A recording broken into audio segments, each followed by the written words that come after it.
Hello guys, ഈ കാണുന്ന dragon കുഞ്ഞുങ്ങളെ ഞാൻ എവിടുന്ന് പിടിച്ചോണ്ട് വന്ന് എന്നാണ് ഇന്ന് ഞാൻ നിങ്ങളോട് പറഞ്ഞു തരാൻ പോകുന്നത്. ഇതെനിക്ക് ഗിഫ്റ്റ് കിട്ടിയ ഒരു ആമ്പലിന്റെ തൈയായിരുന്നു.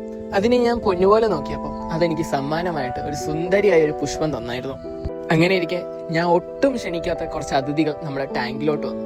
വേറെ ഒന്നുമല്ല, ഈ തവളക്കുട്ടന്മാര് തന്നെ. അവര് ചറ പറയാന്ന് പറഞ്ഞ് അതിനകത്ത് എഗ്ഗ് ചെയ്ത് വെച്ചത്. അങ്ങനെ ആ എഗ്ഗ് എല്ലാം വിരിഞ്ഞു വന്നപ്പോഴത്തേക്കും നമ്മുടെ പ്ലേറ്റിയുടെ പകുതി എണ്ണം കുറഞ്ഞു തുടങ്ങി.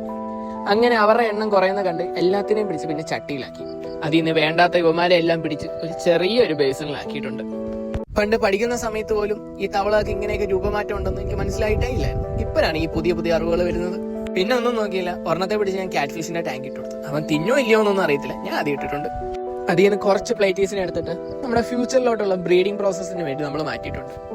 ബാക്കിയുള്ള റെഡ് ബലൂൺ പ്ലേറ്റീസിനെ എല്ലാം നമ്മൾ നമ്മുടെ സെയിൽ സെഷനിലോട്ട് മാറ്റിയിട്ടുണ്ട്. നമ്മുടെ ഫാമിൽ കുറച്ച് നാളത്തേക്ക് റെഡ് ബലൂൺ പ്ലേറ്റ് അവൈലബിൾ ആണ്. നിങ്ങൾക്ക് ഇത് വാങ്ങാൻ വേണ്ടി നമ്മുടെ ഫാമിലോട്ട് ഡയറക്റ്റ് വരികയോ അല്ലെങ്കിൽ നമ്മൾ തന്നെ ഓൾ ഇന്ത്യ കൊറിയറും അവൈലബിൾ ആക്കിയിട്ടുണ്ട്.